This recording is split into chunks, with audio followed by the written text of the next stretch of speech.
Okay, so we're back. Nandito kami sa warehouse ngayon. Actually, madami ang pumuntang tropa.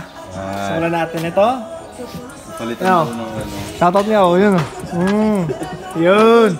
Bali, ano gagawin natin dito? Yun, pumunta naman. Tapos, bali, ang gagawin dito is outer tie rod, pati pintura calipers.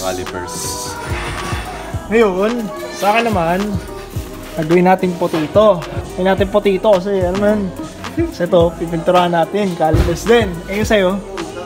Wala. Parang wala ata gagawin sa... Siguro yung spoiler. Babali ko na yung spoiler. So, medyo madaming gagawin today. And, madami naman kami. So, mabilis yan tapos. So, tara, simulan natin. Okay, so, update. Ito na nga, inangat ko yung akin. And then, nilagyan ko jack stands. Tapos, yung likod, nilagyan ko muna ng spare wheel. Bali, spare wheel ginawa ko doon. Tapos, pupunta tayo sa may workpiece. Bali, ginawa ko dito is, may sanding ko muna siya for 360 grit. Bali, ni-wet sand ko siya. And then, ibang parts, pinunasan ko ng dito ng alcohol para wala talagang grease whatsoever. Now, una muna natin titirahin ng primer. Primer muna. Para may kapitan yung pintura. And yun nga, plano ko talaga dito is white. So tara, simulan natin.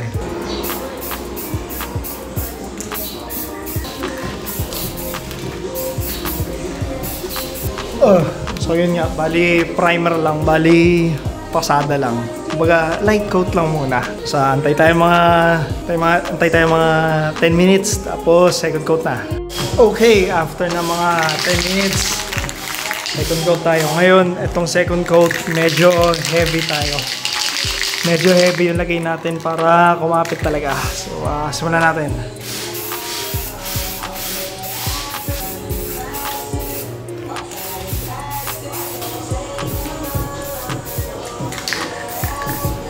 Ayan. Ang itsura niya. So, after nyan, 10 minutes ulit. Then, color coat na tayo. Oh! Yo! Dito pa, sa mga pagpipintura mo spokes muna. Spokes kasi naiiwan mo yung mga spokes. Nakita mo? Ayun. Naiiwan mo yung mga spokes. So, itong side, spoke. Tapos kabila, spoke. Saka mo tirahan ng buo. Ito yung gamit natin. Yatibay. Yeah. Primer pa lang. Dalawang coats pa lang yan. O tatloin ko. Ito nga, tuloy natin yung pagpintura. Yung gamit natin is Yatibay High Gloss White. Tara, simulan natin.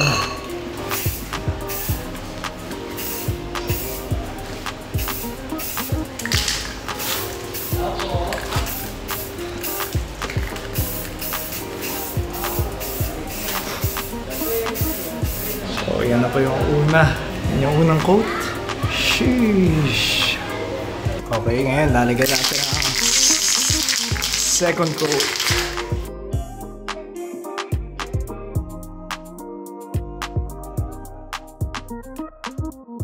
So yan, second coat na yan. Pero after 15 minutes ulit, tirahin natin ng isang final wash na sobrang kapal. Right now, sheesh. Inis. Malinis ko is. Okay, so update. Ito, 4 coats na to. Ito, 4 coats na din. So ito, inaantay ko na lang matuyo talaga ng todo. Tapos, titirahin natin ang clear. Ngayon, ito naman, na primer ko na to, pinapatuyo ko na lang ulit. So bali ginawa ko dyan is 2 coats ng primer. Isang light, isang heavy. Ngayon lilipat tayo ng color. Sa color is 4 coats gagawin ko. Isa munang mist coat, yung parang patint lang. Tapos pakapal ng pakapal. Hanggat pag nakita nyo siya, ganyan. Nakakapal.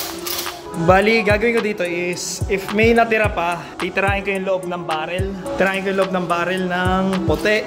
Pero if wala, okay lang sa akin. Ang importante naman sa akin is yung face maging puti. So, yeah.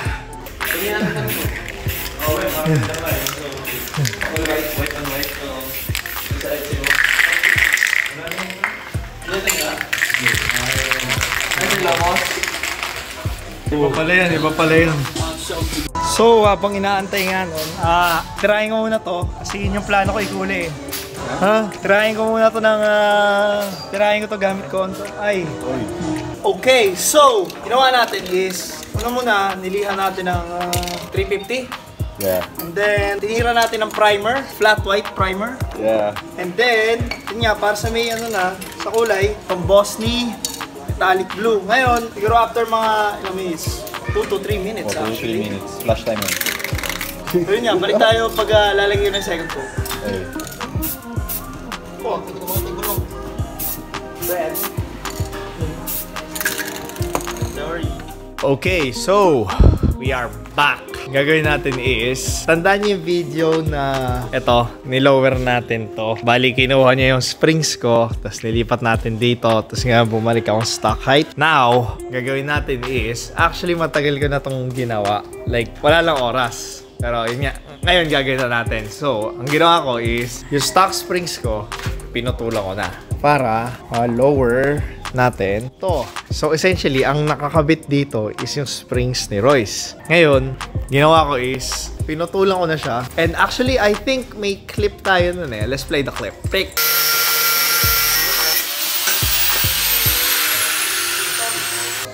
God damn! So yun nga, ngayon, gagawin namin is, kakabit namin yon. Titignan namin. Hopefully, hindi na kami magpapagawa ng bushings. Pero kung ganun man, sabihin ko kayo sa presyo. So, simulan natin. Akita natin. Okay, so ngayon, ginak na namin. Tinanggal na namin lahat. So, simulan natin sa pagtanggal ng shock. Yeah, tanggal na yung taas yan. May bolts ka pa. Yeah. This one. This one. Why you don't give me power tools? Oh. Ito na yung baby mo. Ay! Ay! Ay! Oh! Oh! Oh! One. Okay, so, yun na. Got both of these. Kasi nakahapid pa natin sa ano.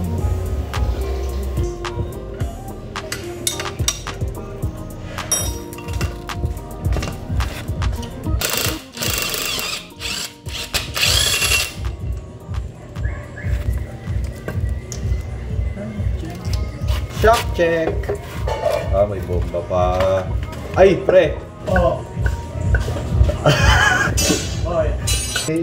Yun na yan, ano. Hindi sa sample. Turn the bitch.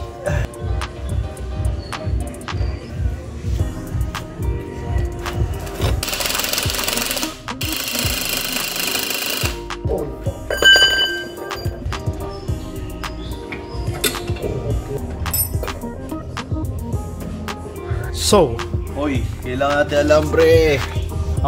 he generously gave me brake pads. Yay! Yan o, yan. Balik mo na to. Yan. Bitch pins to eh. Fucking bitch pins. Oh, look at that shit. Damn. Sagad oh. Ay, kailangan pala i-press to. Paano ipipress? Damn. Ayo. Mo tong guide pins mo. So, bali, ganun nga ulit.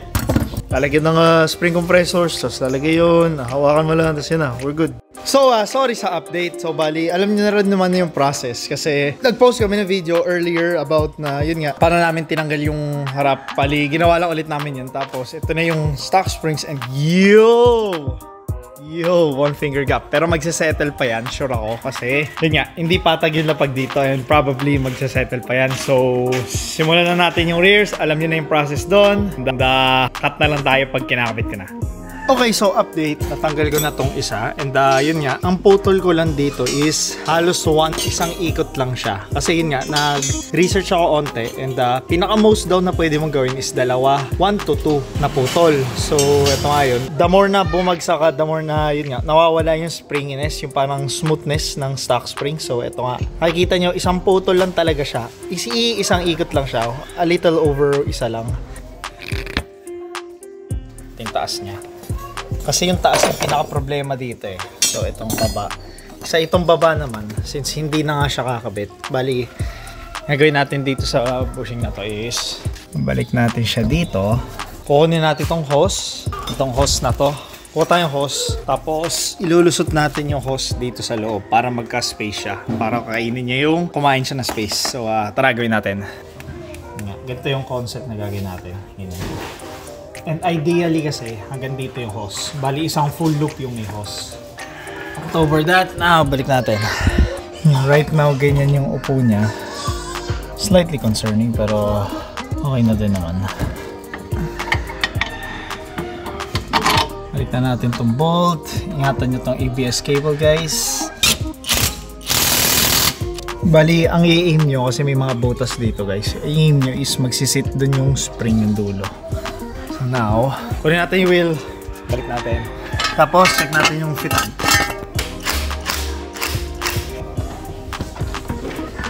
Bali kayo mag-i-itsura niya.